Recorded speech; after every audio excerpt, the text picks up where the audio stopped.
और इस वक्त की बड़ी खबर आपको बता दें, ड्रग्स कनेक्शन में आज 3 बड़ी अभिनेत्रियों से पूछताछ होगी और सबसे बड़ा नाम दीपिका पादुकोण। एनसीबी दीपिका से पूछताछ करेगी और 10 बजे उनको बुलाया गया है। इसके साथ ही सारा अली खान और श्रद्धा कपूर से भी पूछताछ होगी। ड्रग्स कनेक्शन में सारा अली खान, दीपिका पादुकोण से पूछताछ होगी। आज का दिन बेहद अहम, बॉलीवुड का ड्रग्स कनेक्शन सामने आया है और एनसीबी लगातार इस पूरे मामले में जांच तेज करती हुई नजर आ रही है। एनसीबी यानी नारकोटिक्स कंट्रोल ब्यूरो को सुशांत मामले की जांच के दौरान रिया के कनेक्शन ड्रग्स सिंडिकेट से मिले थे, लेकिन अब एनसीबी का जांच का दायरा इतना बढ़ गया है कि इसकी आंच फिल्म जगत की कई बड़ी हस्तियों तक पहुंच गई है। एनसीबी ने आज इसी ड्रग्स कनेक्शन की जांच के लिए फिल्म जगत की 3 बड़ी अभिनेत्रियों दीपिका पादुकोण, सारा अली खान और श्रद्धा कपूर को पूछताछ के बुलाया है। दीपिका पादुकोण से आज सुबह 10 बजे एनसीबी के गेस्ट हाउस में पूछताछ होगी, जबकि सारा अली खान और श्रद्धा कपूर को पूछताछ के लिए एनसीबी ने मुंबई हेडक्वार्टर में बुलाया है। इन सभी के नाम पूछताछ के दौरान सामने आए हैं और आपको बड़ी खबर बता दें, आज का दिन बेहद अहम साबित होने वाला है।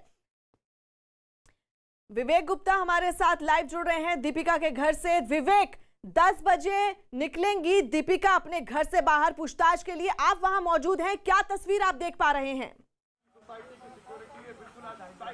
बिल्कुल अर्पिता, मैं आपको तस्वीर दिखाना चाहूंगा। इस समय हम दीपिका पादुकोण के घर, जो मुंबई के प्रभा देवी, काफी पॉश इलाका है, वहां पर मौजूद है। बोमॉन्ट का ये बिल्डिंग है और इसी इमारत की 26वीं माले पर दीपिका पादुकोण अपने पूरे परिवार के साथ रहती हैं और बताया जा रहा है कि जो समय उन्हें दिया गया है 10 बजे या 10:15 बजे के आसपास उन्हें मुंबई के कोलाबा स्थित जो एनसीबी का एसआईटी ऑफिस है वहां उन्हें पहुंचना है। बाकायदा उन्हें समन जारी किया गया और उन्हें पूछताछ के लिए वहां पर बुलाया गया है। तो इसी वजह से बताया जा रहा है कि लगभग 9 बजे के आसपास वो यहाँ से निकलेंगी और निकलने के बाद सीधे नारकोटिक कंट्रोल ब्यूरो के दफ्तर पहुंचेंगी कि उन्हें बाकायदा उन्हें समन जारी किया गया है और आज उन्हें किसी भी हालत में पेश होना है, क्योंकि जिस तरीके से उनकी मैनेजर करिश्मा ने बड़े बड़े राज खोले हैं, तो उसके बाद दीपिका पादुकोण की मुश्किलें लगातार बढ़ती हुई नजर आ रही हैं। क्योंकि साफ तौर पर जो व्हाट्सएप चैट थी, जो ग्रुप बनाया गया था, उसका एडमिन कोई और नहीं बल्कि खुद दीपिका पादुकोण थी। तो इसलिए जो नारकोटिक कंट्रोल ब्यूरो है वो उनसे पूछताछ करेगा कि आखिरकार जो व्हाट्सएप चैट की डिटेल्स क्या थी, कौन कौन ग्रुप में शामिल था, कितने दिनों से ये व्हाट्सएप ग्रुप बना हुआ था। और जो सबसे अहम बात है 2017 की व्हाट्सएप चैट, जिसमें दीपिका पादुकोण सीधे तौर पर अपनी जो मैनेजर है करिश्मा प्रकाश से ड्रग्स की मांग कर रही हैं। यही व्हाट्सएप चैट के आधार पर ही एनसीबी ने अपना शिकंजा कसा। शिकंजा कसने के बाद दीपिका पादुकोण को बाकायदा यहाँ पर समन जारी किया गया है और आज दीपिका पादुकोण को हर हाल में नारकोटिक कंट्रोल ब्यूरो की जो स्पेशल इन्वेस्टिगेटिव टीम एसआईटी बनी है उनके सामने पेश होना है और अपना पक्ष रखना है। अर्पिता, बिल्कुल, और सारे सवालों के जवाब देने होंगे। और सुशांत केस में जांच के दौरान पता चला था कि सारा अली खान की सुशांत से नजदीकियां थी, लेकिन जांच आगे बढ़ी तो ये बात भी पता चली कि ड्रग्स कनेक्शन में उनका नाम भी शामिल है। इसी के बाद एनसीबी ने उन्हें आज जांच के लिए एनसीबी के मुंबई हेडक्वार्टर बुलाया है। सारा अली खान ने सुशांत सिंह राजपूत के साथ फिल्म केदारनाथ की थी और ड्रग्स केस में गिरफ्तार रिया का दावा है कि फिल्म की शूटिंग के दौरान ही सुशांत को ड्रग्स की लत लग गई थी और सारा अली खान भी ड्रग्स लेती हैं। सुशांत की मैनेजर जया साहा की व्हाट्सएप चैट से ही दीपिका पादुकोण और श्रद्धा कपूर का नाम भी सामने आया है। और हमारे 2 सहयोगी दिवाकर भी मौजूद हैं और आनंद भी हमारे साथ लगातार बने हुए हैं एनसीबी गेस्ट हाउस से। दिवाकर के पास चलते हैं जो इस वक्त सारा अली खान के घर के बाहर मौजूद हैं। दिवाकर, सारा का नाम भी इसमें सामने आया है और वो गोवा से लौटी हैं, क्या तस्वीर आप देख पा रहे हैं? अपडेट बताइए अभी। देखिए फरहाद, जिस तरह से 10:30 और 11 के बीच का वक्त सारा अली खान को दिया गया है एनसीबी दफ्तर में पेश होने का, और ऐसे में मैं जहां पर मौजूद हुई है वही उनका घर है, जुहू इलाके में उनका जो घर है पेनिसुला टावर, जिसमें वो 5वें फ्लोर पर रहती हैं। वहां पर पुलिस की जो सुरक्षा है मुंबई पुलिस की, वो सुबह से ही बढ़ा दी गई है। खासतौर पर जो जानकारी मिल रही है कि सारा अली खान की तरफ से मुंबई पुलिस से रिक्वेस्ट की गई थी कि जब वो एनसीबी दफ्तर के लिए निकलेंगी तो उन्हें पुलिस की सुरक्षा मुहैया कराई जाए, और इसीलिए जो है यहाँ पर उनके घर पर पुलिस की एक टीम पहुंची हुई है। और जो जानकारी मिल रही है उसके मुताबिक 9 साढ़े 9 बजे के आसपास सारा अली खान जो है अपने घर से निकलेंगी एनसीबी दफ्तर के लिए। सारा अली खान इस पूरे केस में अगर देखें तो सबसे अहम कड़ी है। अहम कड़ी क्यों है? क्योंकि सुशांत केस में जिस तरह से ड्रग कनेक्शन सामने आया है, उसमें सारा अली खान सुशांत की निजी जिंदगी को भी अच्छे से जानती हैं। साथ ही साथ जो सुशांत के फार्म हाउस पर ड्रग्स की पार्टी की बात सामने आई थी, उनके मैनेजर ने भी सारा अली खान का नाम लिया था, उस एंगल से भी उनसे पूछताछ होगी। और बॉलीवुड ड्रग कनेक्शन जो सामने आया है, कौन कौन से लोग सारा अली खान के साथ ड्रग्स लेते थे, रिया चक्रवर्ती चक्रवर्ती ने भी सारा अली खान का नाम लिया है, तो ऐसे में रिया के संपर्क में वो कैसे आई? क्या किसी फिल्म शूट के दौरान वो मिली या फिर जो है पर्सनल उनसे आपस में बातचीत होती रहती थी? तो ड्रग्स का जो मामला है वो कहीं ना कहीं एक अहम कड़ी जो है सारा अली खान उसमें हो सकती है, क्योंकि कई सारी जानकारी एनसीबी को इनसे मिल सकती है और जाहिर तौर पर उन लोगों का नाम भी पता चल सकता है जो सुशांत सिंह के फार्म हाउस पर वो ड्रग्स पार्टी में शामिल होते थे। उन लोगों के नाम भी सामने आएंगे और एक महत्वपूर्ण चीज ये कि जो रिया चक्रवर्ती ने उनका नाम लिया है तो इसके पीछे की वजह क्या है। सारा अली खान से ये भी पूछा जाएगा कि आप रिया चक्रवर्ती के साथ क्या ड्रग्स की सप्लाई करती थी या फिर ड्रग्स लेती थी। ये तमाम जो सवालात हैं एनसीबी उनसे करेगी, लेकिन फिलहाल इस वक्त की अपडेट यही है कि 9:30 बजे के आसपास जो जानकारी मिल रही है सारा अली खान इसी घर से निकलकर एनसीबी दफ्तर जो कि कोलाबा इलाके में वहां पहुंचेंगी। बिल्कुल दिवाकर, और आनंद तिवारी के पास चलते हैं जो एनसीबी गेस्ट हाउस पर मौजूद हैं। आनंद, अभी 10 बजे दीपिका वहां पहुंचेंगी और उनकी जो मैनेजर है करिश्मा, क्या उन दोनों को आमने सामने बिठाकर पूछताछ होगी? जी देखिए, बिल्कुल फरा, आज का दिन काफ़ी महत्वपूर्ण है और काफ़ी मुश्किलों भरा है दीपिका पादुकोण के लिए, सारा और श्रद्धा के लिए। थोड़ा मैं नज़ारा आपको दिखाता हूँ। पहले देखिए, ये गेट पे आप इंडिया के पास ये है वो गेस्ट हाउस है जहाँ पर 27 अगस्त को केपीएस मल्होत्रा अपनी टीम को लेकर आए थे और यहाँ पर उन्होंने रुके और यहाँ पर आके उन्होंने तफ्तीश शुरू करी। ये सेकंड फ्लोर है, देखो फराब, यहाँ पर इंट्रोगेशन रूम बना हुआ है सेकंड फ्लोर पे। यहीं पे तमाम जो किरदार है बॉलीवुड ड्रग्स कनेक्शन में 15/2020 जो कंप्लेंट केस दिल्ली में फाइल हुआ था और जिसमें रिया चक्रवर्ती मुख्य आरोपी हैं, उसकी जांच यहाँ पर दिल्ली की एसआईटी कर रही है। 3 बड़े अधिकारी हैं, सुनील कुमार, नीरज और केपीएस मल्होत्रा। ये खुद दीपिका पादुकोण से सवाल करेंगे, तीखे और कड़े सवाल होंगे जिसका सामना दीपिका पादुकोण को करना होगा। सीधा उनसे पूछा जाएगा कि वो माल वाली चैट क्या है जो ट्रेंड हो रहा है सोशल मीडिया पे, उसके बारे में पूछा जाएगा। जो वो हैश मांग रही है उसके बारे में उनसे सवाल किया जाएगा। और थोड़ा यहाँ का नज़ारा मैं आपको दिखाता हूँ। देखिए, ये है समुंदर, यानी पूरा सेट तैयार है। ये समुंदर है और यहाँ पे गेस्ट हाउस है, काफ़ी भव्य गेस्ट हाउस है। दीपिका पादुकोण यहाँ पहुँचेंगी और उसके बाद उनसे 10 बजे यहाँ पर पूछताछ शुरू होगी। जो बॉलीवुड ड्रग्स कनेक्शन में जो मुख्य कंप्लेंट केस दिल्ली में दर्ज हुआ था उसकी जांच एसआईटी कर रही है और उसके रडार पर ये तमाम फिल्मी अभिनेत्रियां हैं। यहाँ पर कयास ये लगाए जा रहे हैं कि 10 बजे जैसे ही यहाँ पे वो पहुँचेंगी, एक महिला पुलिसकर्मी, ये बहुत महत्वपूर्ण जानकारी, एक महिला पुलिसकर्मी लगातार गेस्ट हाउस के अंदर रहती हैं, क्योंकि कानूनन जब कोई भी महिला अगर पूछताछ में आ रही है तो उससे पूछताछ के लिए महिला कर्मी रहती है। दीपिका जैसे ही यहाँ पहुँचेंगी, देखिए ये गेट है, यहाँ से दीपिका पादुकोण की गाड़ी अंदर जाएगी। गाड़ी अमूमन यहीं पे पार्क होती है और उसके बाद दीपिका जैसे अंदर जाएंगी उनसे पहले एक साइन करवाया जाएगा और उसके बाद उनको इंट्रोगेशन रूम में बिठाया जाएगा। उसके बाद या तो कंप्यूटर या लैपटॉप पे या पेन कागज देके उनसे पूछताछ शुरू होगी। बिल्कुल आनंद, और आप सभी इस खबर पर बने रहें। आपको बता दें आज का दिन बेहद अहम साबित होने वाला है। 3 बड़ी अभिनेत्रियों के नाम इसमें सामने आए हैं, श्रद्धा कपूर, दीपिका पादुकोण और सारा अली खान, और आज तीनों से एनसीबी पूछताछ करेगी। केंद्र सरकार के कृषि बिलों के खिलाफ किसान संगठनों की तरफ से बुलाए गए भारत बंद में कई राजनीतिक दल भी कूद गए। बिहार की राजधानी पटना में सड़कों पर उतरे पप्पू यादव की पार्टी के कार्यकर्ता और बीजेपी समर्थक तो आपस में ही उलझ गए। यह हंगामा पटना में बीजेपी दफ्तर पर हुआ, जहां पप्पू यादव की जन अधिकार पार्टी के कार्यकर्ताओं की घेराबंदी दिखी। कृषि बिलों के विरोध में प्रदर्शनकारी बीजेपी दफ्तर के गेट पर चढ़कर हंगामा करने लगे। इस पर बीजेपी कार्यकर्ताओं का ऐसा गुस्सा फूटा कि वो डंडे लेकर उनके पीछे दौड़ पड़े, जिसके बाद वहां अफरा तफरी मच गई। किसान विरोधी बिल का प्रदर्शन कर रहे थे बीजेपी ऑफिस के बिल्कुल सामने, जिस पर बीजेपी के कार्यकर्ताओं ने पप्पू यादव के कार्यकर्ताओं को जमकर पीटा है। तस्वीरों में भी आप साफ तौर पर देख सकते हैं, यहाँ पर ये कार्यकर्ता यहाँ पर बीजेपी ऑफिस के सामने पहुंचकर प्रदर्शन कर रहे थे। पप्पू यादव की पार्टी के लोग और बीजेपी के कार्यकर्ता गुत्थम गुत्था नजर आए।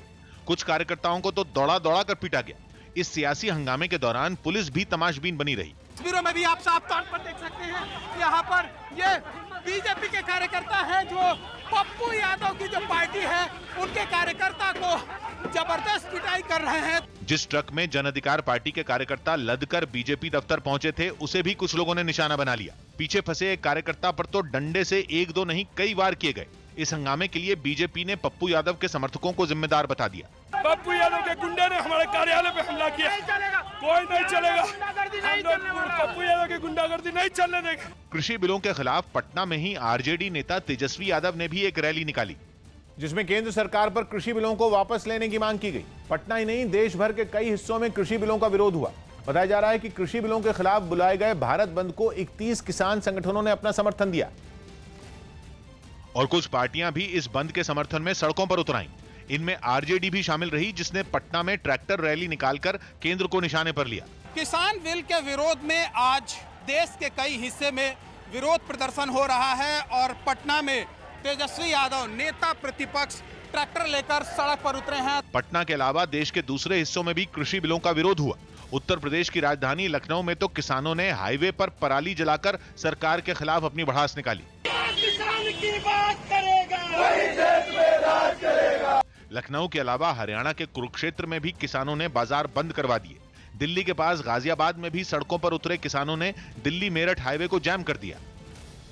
दिल्ली के पास हरियाणा के फरीदाबाद में एक लड़के पर कुछ बदमाशों ने चाकू से ताबड़तोड़ हमला कर दिया। बताया गया कि वो लड़का हत्या के एक मामले में गवाह था और गवाही देने से रोकने के लिए ही बदमाशों ने उस पर हमला किया, जिसका एक सीसीटीवी वीडियो भी सामने आया, जिसमें दिखा कि 3 बदमाशों ने उस लड़के की मोटरसाइकिल के सामने अपनी मोटरसाइकिल रोक दी और फिर 2 बदमाशों ने उसके हाथ पकड़ लिए, जिससे उसकी मोटरसाइकिल जमीन पर गिर गई। इसके बाद एक बदमाश चाकू से उस पर वार करता हुआ दिखाई दिया।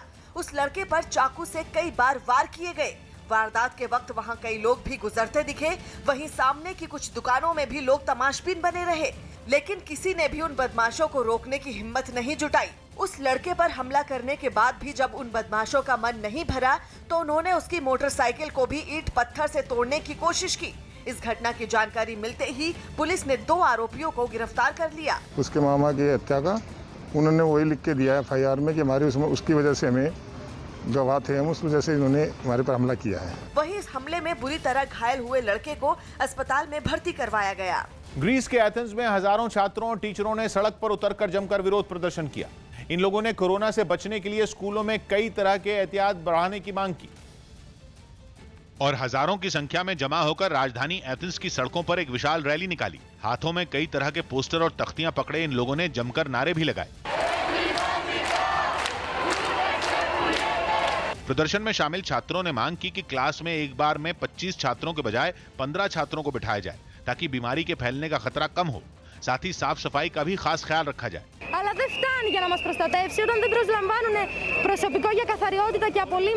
प्रदर्शन के दौरान कुछ लोगों ने पटाखे जलाकर भी अपनी नाराजगी जाहिर की। राजस्थान के कोटा में एक फैक्ट्री में कोबरा सांप मिलने से सनसनी फैल गई। सामने आई तस्वीरों में सांप फैक्ट्री के सेफ्टी टैंक के अंदर नजर आया। 6 फीट लंबा सांप फन उठाए हमले की फिराक में दिखा। राहत की बात यह रही कि उसने किसी को डसा नहीं। 45 मिनट की कोशिश के बाद वो पकड़ में आया और उसे जंगल में छोड़ दिया गया। बताया गया कि इसी फैक्ट्री में इससे पहले भी कोबरा सांप मिल चुका है। जम्मू कश्मीर के अनंतनाग में सुरक्षा बल के जवानों ने मुठभेड़ के दौरान लश्कर के 2 आतंकियों को ढेर कर दिया। पुलिस ने बताया कि मारे गए आतंकियों के पास से उन्हें बड़ी मात्रा में हथियार भी बरामद हुए और सुरक्षा बल ने आतंकियों के खिलाफ जो अभियान चलाया उसमें लश्कर के दोनों आतंकियों को मार गिराने में उन्हें सफलता मिली। तो एक घर में उनको लोकेट किया गया, उसमें हम लोग फायरिंग भी किए, एक्सप्लोसिव भी थोड़ा यूज किए, उसमें दोनों मिलिटेंट मारे गए हैं। मुठभेड़ के दौरान सुरक्षा बल के जवान इलाके के चप्पे चप्पे में हथियारों के साथ तैनात दिखे। आसपास के इलाके की घेराबंदी भी की गई। जिस मकान में वो आतंकी छिपे थे वहां से धमाके की आवाज आने के बाद धुआं उठता दिखाई दिया। मुठभेड़ के दौरान धमाके की चपेट में आने से 6 लोग जख्मी भी हो गए, जिनमें 2 को श्रीनगर के एक अस्पताल में शिफ्ट किया गया। सुशांत की मौत के मामले में सीबीआई की टीम की तरफ से हो रही धीमी जांच पर सुशांत के पिता के वकील विकास सिंह ने नाराजगी जताई है। सुशांत सिंह राजपूत के पिता के वकील विकास सिंह ने एक बार फिर सुशांत की हत्या का दावा करते हुए सीबीआई पर जांच के मुद्दे से भटकने का आरोप लगाया है। इतना ही नहीं, विकास सिंह के मुताबिक सीबीआई भी मुंबई पुलिस की तरह काम कर रही है और अभी तक सीबीआई के अधिकारियों ने एम्स के डॉक्टरों से मुलाकात तक नहीं की। विकास सिंह का दावा है कि सीबीआई की तरफ से अभी तक इस मामले में एक भी बयान नहीं आया और इसी तरह रहा तो परिवार फिर कोर्ट का रुख करेगा। ये समझ में नहीं आ रहा कि सीबीआई को इस मामले को अबेटमेंट टू सुसाइड से मर्डर में कन्वर्ट करने में क्या प्रॉब्लम आ रही है, क्यों इसमें विलम्ब हो रहा है। आज एम्स की टीम बैठी हुई थी और 5 दिन से सीबीआई भी 6 दिन से आई हुई है, लेकिन उन दोनों की मीटिंग भी नहीं हुई, मीटिंग भी नहीं बुलाई गई। तो कहीं ना कहीं इस मामले को एक डिले करके, और ये लग रहा है जैसे कि जो सही मामला है उसमें परिवार को फीलिंग हो रही है कि सही मामले तक जाने की जो है प्रयास, उसमें कहीं ना कहीं एक कमी आ रही है। अमेरिका के सैन डिएगो शहर में एक छोटा विमान हादसे का शिकार हो गया। एयरपोर्ट से उड़ान भरकर 2 सीटर प्लेन पास में एक इमारत की पार्किंग में जा गिरा। जिसमें पायलट और उसका साथी घायल हो गए। हादसे की सामने आई तस्वीरों में हवाई जहाज का कचूमर निकला नजर आया। विमान के जिस तरह परखचे उड़े दिखे, उसमें मौजूद दोनों लोगों का बच निकलना किसी चमत्कार से कम नहीं। Luckily, both of them were talking to us when we pulled them out. बताया गया कि पायलट और उसका साथी विमान को उड़ाने की ट्रेनिंग कर रहे थे, लेकिन विमान ने उड़ान भरी ही थी कि कुछ तकनीकी गड़बड़ी की वजह से पायलट उसे वापस एयरपोर्ट की तरफ ले जाने लगा, लेकिन तब तक प्लेन बेकाबू हो गया और पहले पेड़ों से टकराया और फिर इमारत की पार्किंग में क्रैश हो गया। अकाली दल ने केंद्र सरकार पर हमला बोला। कृषि बिल पर अकाली दल के नेता सुखबीर सिंह बादल ने केंद्र सरकार पर सवाल उठाए। साथ ही उन्होंने पीएम मोदी पर भी हमला किया और हरसिमरत कौर के इस्तीफे से सरकार को झटका लगने की बात कही। इसी कृषि बिल के विरोध में कुछ दिन पहले अकाली दल की नेता हरसिमरत कौर ने केंद्रीय मंत्रिमंडल से इस्तीफा दे दिया था।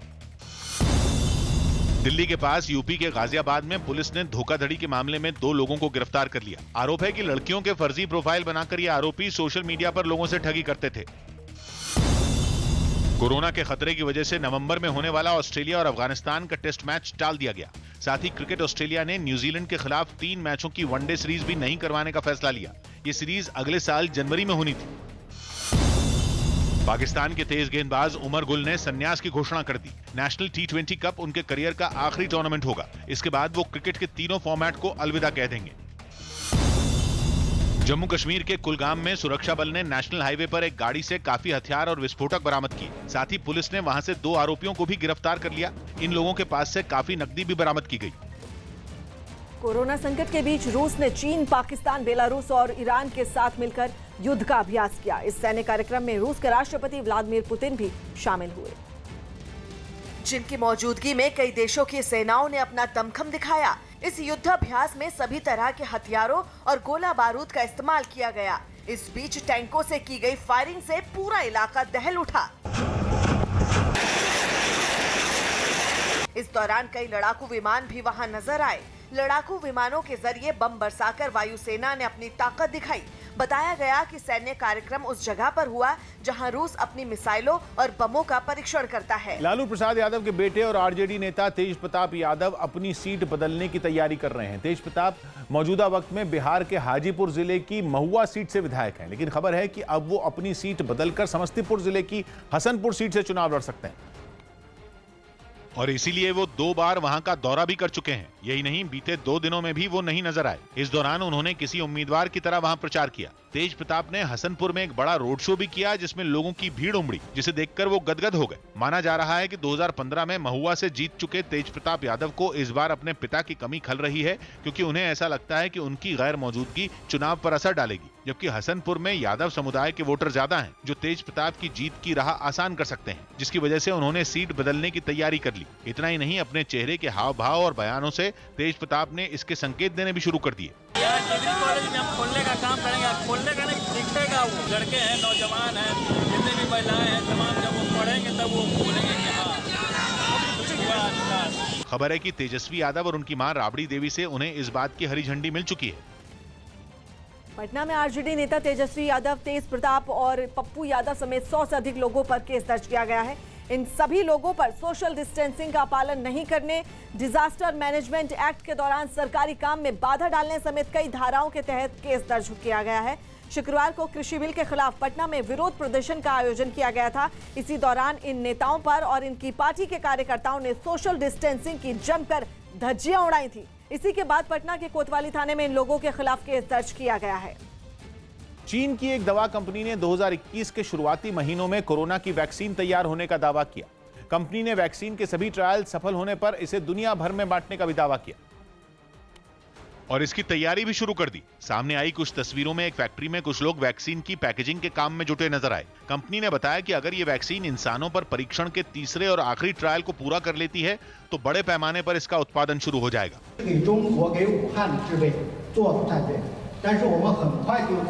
कंपनी ने यह भी बताया कि वैक्सीन तैयार होने के साथ साथ वो सभी देशों में उसे अप्रूवल के लिए भेजने की तैयारी भी कर रहे हैं, ताकि वो पूरी दुनिया से इस महामारी को खत्म कर सकें। उत्तर प्रदेश के कन्नौज में बस डिपो में एक ड्राइवर ने अपने साथियों के साथ मिलकर कंडक्टर के साथ न केवल मारपीट की बल्कि बस डिपो को भी काफी नुकसान पहुंचाया। बताया गया कि एक बस में सामान लादने पर ड्राइवर और कंडक्टर के बीच विवाद इतना बढ़ गया कि ड्राइवर ने अपने कई साथियों को वहां बुला लिया। जिन्होंने बस डिपो में जमकर उत्पात मचाई। ये पूरी घटना वहां लगे सीसीटीवी कैमरे में रिकॉर्ड हो गई, जिसमें दिखा कि ड्राइवर और उसके दोस्तों की मार से बचने के लिए वो कंडक्टर भागता हुआ बस डिपो के दफ्तर में घुस गया, लेकिन वो लोग वहां भी पहुंच गए और फिर उन्होंने डंडे, बेल्ट और पत्थर से उस पर हमला कर दिया। बस कंडक्टर को घेरकर उन लोगों ने उसकी खूब पिटाई की। इस हमले के दौरान बस डिपो के दफ्तर की खिड़कियों के शीशे टूट गए। इसके अलावा कई कुर्सियां और अलमारी को भी नुकसान पहुंचा। इस हंगामे की वजह से वहां यात्रियों के बीच अफरा तफरी मच गई। बताया गया कि पुलिस ने इस मामले में 2 लोगों को हिरासत में ले लिया।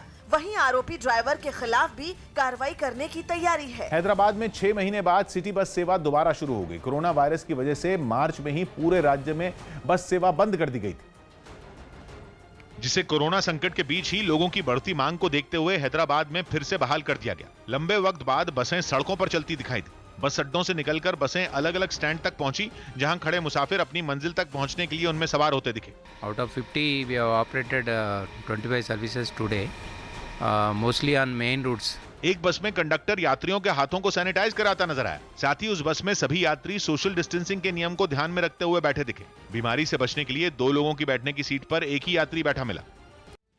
उत्तराखंड के रामनगर में लूटपाट के एक आरोपी की लोगों ने जमकर पिटाई कर दी। बताया गया कि एक महिला का पर्स छीनकर भाग रहे उस आरोपी को लोगों ने पकड़ लिया और उसकी पिटाई कर दी और फिर सब मिलकर उस पर टूट पड़े। लोगों ने उसे घेरकर बुरी तरह उसकी पिटाई की। कुछ लोग तो इतने गुस्से में थे कि वो आरोपी को और सजा देने के लिए भीड़ को उकसाते भी नजर आए। इस दौरान उसके कपड़े भी फाड़ दिए गए। हालांकि उसने लोगों से कई बार अपनी गलती के लिए माफी भी मांगी, लेकिन कोई भी उस पर रहम करने के मूड में नहीं दिखा। बाद में उसे पुलिस के हवाले कर दिया गया। पूछताछ की जा रही है, जांच की जा रही है। जैसे ही आगे तहरीर या जो भी शिकायत हमें मिलती है तो उसके बेसिस पे आगे हम इसमें मुकदमा पंजीकृत करेंगे। बीच सड़क पर इस मारपीट का वीडियो सोशल मीडिया पर भी वायरल हो गया। अर्जेंटीना के कोर्डोबा के जंगलों में आग एक बार फिर बेकाबू हो गई। तेज हवाओं और गर्म मौसम की वजह से ये आग और भड़क गई, जिसकी वजह से कोर्डोबा के हजारों एकड़ के जंगल बर्बाद हो गए। सामने आई कुछ तस्वीरों में जंगलों के अलग अलग हिस्सों में आग की भीषण लपटें उठती नजर आईं। हरे भरे जंगल शोलों में लिपट गए और तो और वहां से उठते धुएं की वजह से नीला आसमान काला नजर आने लगा। ये आग रिहायशी इलाकों की तरफ भी बढ़ने लगी, जिसके बाद वहां रहने वाले लोग खुद ही आग बुझाने में जुट गए। कोई मशीन के जरिए लपटों से घिरी झाड़ियों पर पानी डालता तो कोई कंबलों के जरिए आग बुझाता नजर आया। हालांकि आग बढ़ते बढ़ते पास के हाईवे तक भी पहुंच गई, जिसकी वजह से वहां हर तरफ काला धुआं छा गया। लखनऊ में एक चलती कार में अचानक आग लग गई। घटना लखनऊ के चिन्हट इलाके की है। चलती कार से किसी तरह बाहर निकलकर कार मालिक ने अपनी जान बचाई। कार को ऋषि विहार के सुनील मोहन चला रहे थे। जब तक फायर ब्रिगेड की गाड़ी मौके पर पहुंचती, कार पूरी तरह से जल चुकी थी। माना जा रहा है कि शॉर्ट सर्किट की वजह से कार में आग लगी। किसानों के मुद्दे पर कांग्रेस ने फिर मोदी सरकार को घेरा। किसानों के मुद्दे पर केंद्र सरकार और कांग्रेस के बीच जबानी जंग तेज हो गई। कृषि बिल के मुद्दे पर सरकार के खिलाफ मोर्चा खोलने वाली कांग्रेस ने केंद्र पर हमला जारी रखा और आरोप लगाया कि ये कृषि बिल पूंजीपतियों को फायदा पहुंचाने के लिए लाए गए। हम ये कभी मंजूर नहीं करेंगे कि भारतीय जनता पार्टी और मोदी सरकार पूंजीपतियों की ड्योढ़ी पर किसान और खेती को गिरवी रख दे। जिसके बाद कांग्रेस को जवाब देने के लिए प्रधानमंत्री ने खुद मोर्चा संभाला और उसे खरी खरी सुना दी। किसानों को ऐसे कानूनों में उलझा कर रखा गया, वो अपनी ही उपज को अपने मन मुताबिक बेच भी नहीं सकता। उत्तर प्रदेश के कन्नौज में एक रोडवेज बस के ड्राइवर और कंडक्टर आपस में भिड़ गए। यह हंगामा इतना बढ़ गया कि बस के ड्राइवर ने अपने कुछ साथी बुला लिए और कंडक्टर को पीट दिया। यही नहीं, उन्होंने बीच बचाव करने पहुंचे कुछ और लोगों की पिटाई कर दी। फिलहाल इस मामले में पुलिस ने 2 लोगों को गिरफ्तार कर लिया है। दिल्ली के जगतपुरी में एक गोदाम में आग लग गई, जिससे उसमें रखा सारा सामान जलकर राख हो गया। इस गोदाम में प्लास्टिक की चीजें रखी हुई थीं, जिससे यह आग भड़की। आंध्र प्रदेश के तिरुपति में एक सरकारी अस्पताल के कर्मचारी पर कोरोना मरीज के शव से लूट का आरोप लगा। दावा है कि अस्पताल के एक कर्मचारी ने इस शव के हाथ से 2 सोने की अंगूठियां निकाल ली। ये पूरी घटना अस्पताल में लगे सीसीटीवी कैमरे में भी रिकॉर्ड हो गई। इस मामले में मारे गए आदमी के परिवार वालों ने पुलिस से भी शिकायत की है। दिल्ली के नरेला इलाके में जूते बनाने की एक फैक्ट्री में भीषण आग लग गई। बताया गया कि शॉर्ट सर्किट की वजह से फैक्ट्री में ये आग लगी, जो देखते ही देखते फैक्ट्री की 3 मंजिला इमारत में फैल गई। कुछ ही देर में चारों तरफ आग की ऊंची लपटें उठने लगी, जिन्हें देखकर पूरे इलाके में अफरा तफरी मच गई। लोगों ने तुरंत ही इसकी खबर दमकल विभाग को दी, जिसके बाद दमकल की कई गाड़ियां वहां पहुंच गईं।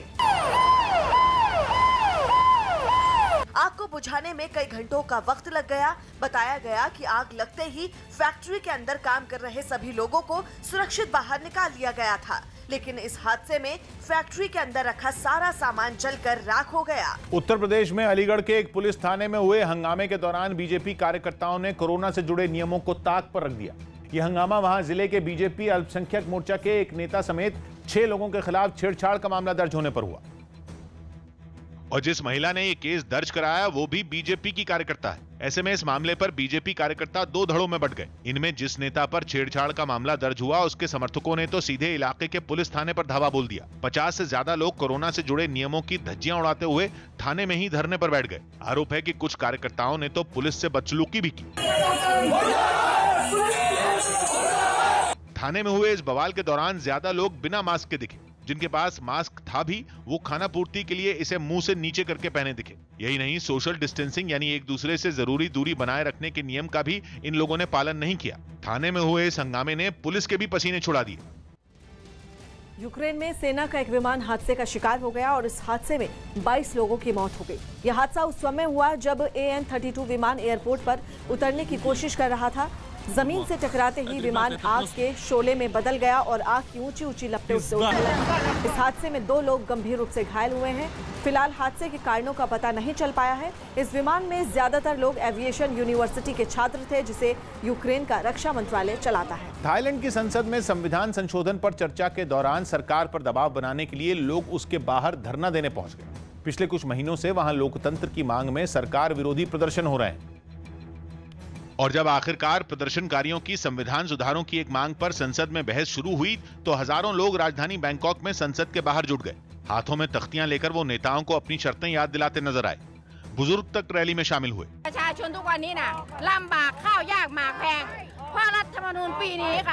दोपहर में शुरू हुआ प्रदर्शन सूरज ढलने तक भी जारी रहा। रात के अंधेरे में लोगों ने अपने फोन की लाइट जलाकर ही उजाला कर दिया और संसद के बाहर गाना बजाना शुरू हो गया।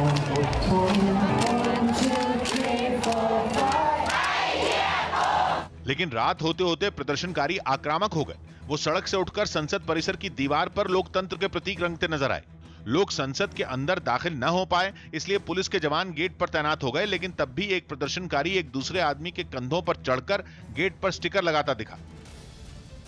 यूपी के लखनऊ में चलती कार में अचानक आग लग गई। यूपी के लखनऊ में चलती कार में अचानक आग लग गई, जिसके बाद ड्राइवर ने कार से कूदकर अपनी जान बचाई। मध्य प्रदेश के सीधी में पुलिस ने नवजात बच्चे की हत्या का पर्दाफाश कर आरोपी मां को हिरासत में लिया। छत्तीसगढ़ के जांजगीर में अस्पताल से कोई गाड़ी न मिलने पर एक मजबूर पिता अपनी मासूम बच्ची के शव को पॉलिथीन में लपेटकर बाइक से घर ले गया। लखनऊ में बीजेपी नेता रामनिवास यादव ने सीएम योगी को चिट्ठी लिखकर भूमाफिया के हमले से बचाने की गुहार लगाते हुए पुलिस पर सुनवाई न करने का आरोप लगाया।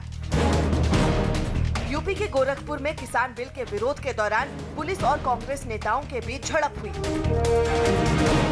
यूपी पुलिस ने एसपी सांसद आजम खान और पूर्व एसओ आले हसन के करीबियों को रामपुर कलेक्ट्रेट से गिरफ्तार कर लिया। नोएडा में पुलिस ने चेन और मोबाइल खींचकर भाग जाने वाले चोरों के गिरोह का पर्दाफाश कर 2 लोगों को गिरफ्तार किया। यूपी के कन्नौज में रोडवेज बस के ड्राइवर और कंडक्टर में विवाद के बाद ड्राइवर ने 20 से 25 लोगों को बुलाकर कंडक्टर की बुरी तरह पिटाई करवा दी। हिमाचल प्रदेश की राजधानी शिमला में एक कोरोना मरीज के खुदकुशी करने से गुस्साए कुछ लोगों ने राज्य सरकार के खिलाफ जोरदार प्रदर्शन किया। जिस अस्पताल में मरीज ने सुसाइड किया था उसके बाहर वो लोग जुट गए और जयराम ठाकुर सरकार के खिलाफ जमकर नारेबाजी की। हालांकि वहां तैनात पुलिस वालों ने उन्हें बैरिकेडिंग कर अस्पताल के बाहर ही रोक दिया, लेकिन उनका विरोध प्रदर्शन जारी रहा। कोरोना मरीज की मौत से गुस्साए लोग सरकार पर लापरवाही का आरोप लगाते हुए लगातार नारे लगाते रहे। मरीजों से खिलवाड़ बंद करो, बंद करो, बंद करो। विरोध प्रदर्शन में शामिल शिमला के पूर्व डिप्टी मेयर हरीश जनार्था ने सरकार से कोरोना मरीजों के बेहतर इलाज के लिए जल्द से जल्द दूसरी जगह का इंतजाम करने की मांग की। ये हॉस्पिटल कोविड सेंटर के लिए सूटेबल नहीं है। हॉस्पिटल को इमीडिएटली यहाँ से रिपन कोविड सेंटर को शिफ्ट किया जाए। प्रदर्शनकारियों ने अस्पताल के बाहर धरने पर बैठकर भी विरोध जताया।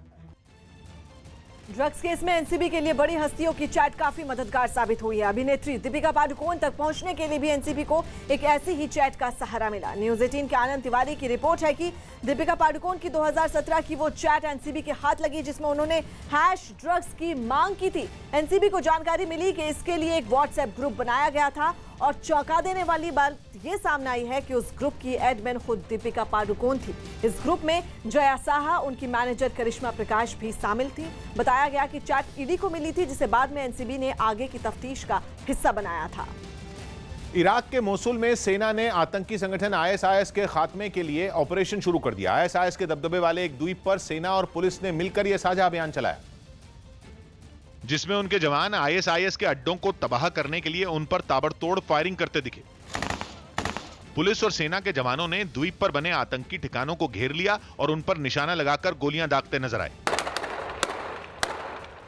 द्वीप पर जंगल के बीचों बीच बने इन आतंकी ठिकानों को बर्बाद करने के लिए वहां पर बम भी बरसाए गए।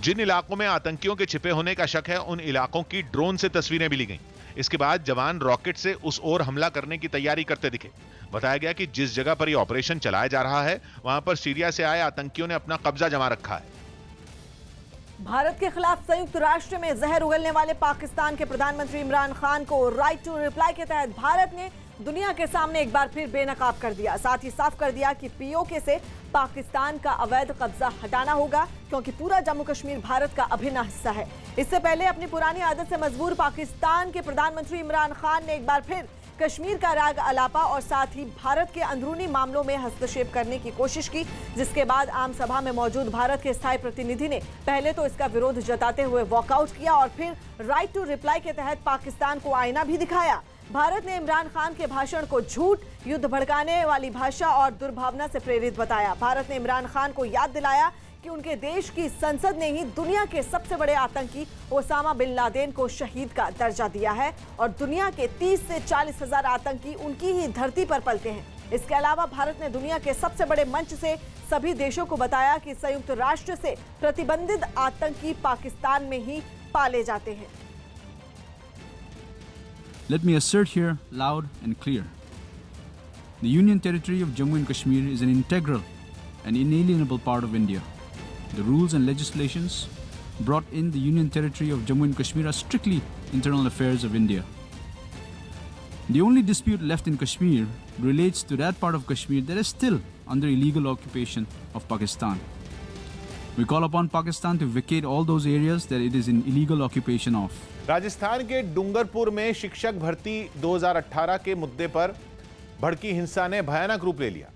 हिंसक प्रदर्शन के कई घंटों बाद भी पुलिस नेशनल हाईवे नंबर 8 को खाली नहीं करा सकी। कहा जा रहा है कि प्रदर्शनकारियों ने उदयपुर को अहमदाबाद से जोड़ने वाले रास्ते को 8 किलोमीटर तक अपने कब्जे में ले लिया और पुलिस प्रदर्शनकारियों के आगे बेबस नजर आई। एक दिन पहले भड़की हिंसा के बाद वहां रोंगटे खड़े कर देने वाला मंजर दिखा। हिंसा के दौरान फूंकी गई गाड़ियां और मोटरसाइकिलें भीड़ के तांडव को बयां करती नजर आईं। नेशनल हाईवे नंबर 8 पर मौजूद एक होटल को भी नहीं बख्शा गया। होटल में हुई तोड़फोड़ और आगजनी के निशान साफ नजर आए। इसके अलावा दावा है कि प्रदर्शनकारियों ने वहां से गुजर रहे कई ट्रकों को भी आग लगा दी और उनमें रखा सामान भी लूट लिया गया। यही नहीं, हिंसक प्रदर्शन को कई घंटे बीत जाने के बावजूद पुलिस प्रदर्शनकारियों को सड़कों से हटा नहीं सकी। बताना चाहूंगा ये भीड़ तंत्र है, भीड़ का कोई चेहरा नहीं है। इनका यही समझ में नहीं आ रहा है कि इनका लीडर कौन है और कौन इनको लीड कर रहा है, किसके कहने पे ये चल रहे हैं, कुछ भी समझ में नहीं आ रहा है। अगर कोई प्रतिनिधि इनके बात भी कर रहे हैं तो इन तक ये बात पहुंच रही है या नहीं पहुंच रही है ये भी अभी क्लियर नहीं, क्योंकि इंटरनेट सेवाएं बंद कर दी गई हैं। तनाव और लोगों के गुस्से को देखते हुए वहां भारी पुलिस बल की तैनाती कर दी गई। हालात पर काबू पाने के लिए 200 से ज्यादा पुलिस कर्मियों को सड़कों पर उतार दिया गया।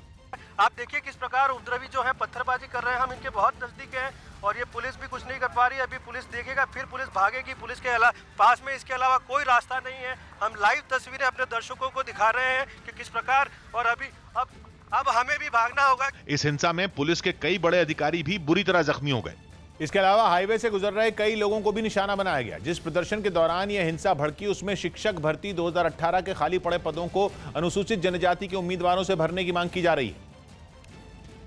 लेकिन इसके बाद भीड़ बेकाबू हो गई और प्रदर्शन ने हिंसा का डरावना रूप ले लिया। हिंसा के दौरान पुलिस पर हुए हमले का भी एक वीडियो सामने आया, जिसमें प्रदर्शनकारी उस पर पथराव करते हुए नजर आए। प्रदर्शनकारी लगातार आगे बढ़ रहे हैं पत्थरबाजी करते हुए और पुलिस को लगातार खदेड़ा जा रहा है। 20 घंटे तक नेशनल हाईवे को प्रदर्शनकारियों ने बंधक बनाकर रखा।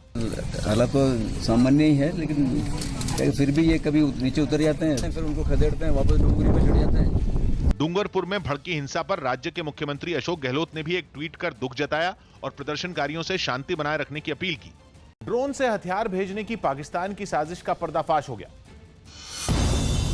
जम्मू कश्मीर पुलिस के आईजी विजय कुमार ने जानकारी दी कि पाकिस्तान ड्रोन की मदद से हथियार भिजवाने की कोशिश कर रहा है। यही नहीं, वो लगातार आतंकियों की भर्ती में भी जुटा है। वहाँ हथियार ही भेज रहा है, ड्रोन से हो चाहे मैनुअली भेज रहा हो, मिलिटेंट के हाथ भेज रहा हो, इंस्टिगेट कर रहा है, रिक्रूटमेंट भी करवा रहा है पाकिस्तान।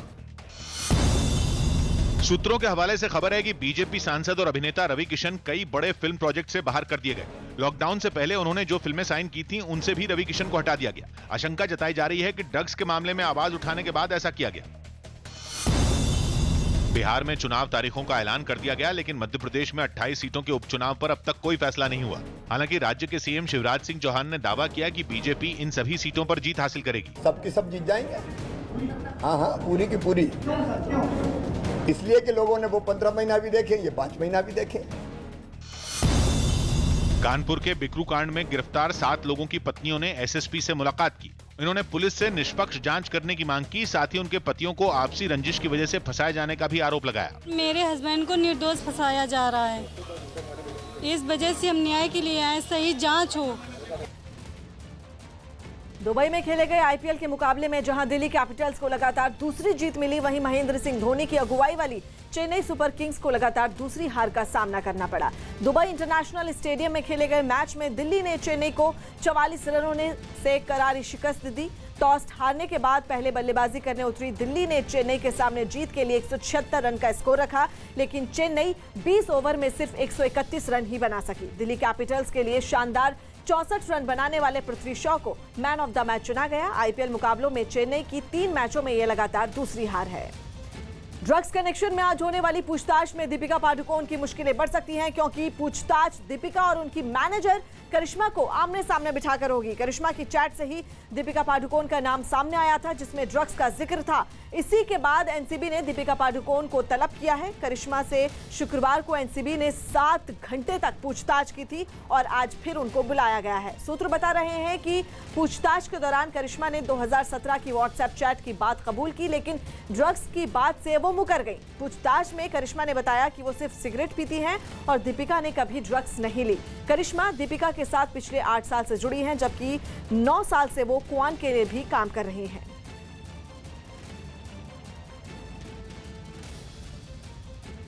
हरियाणा के चरखी दादरी में डिप्टी सीएम दुष्यंत चौटाला से मिलने पहुंचे पीटीआई शिक्षकों ने खूब बवाल किया। हरियाणा सरकार ने फिजिकल ट्रेनिंग देने वाले इन शिक्षकों को बर्खास्त कर दिया था, जिसके बाद से वो अपनी नौकरी वापस पाने के लिए प्रदर्शन कर रहे हैं।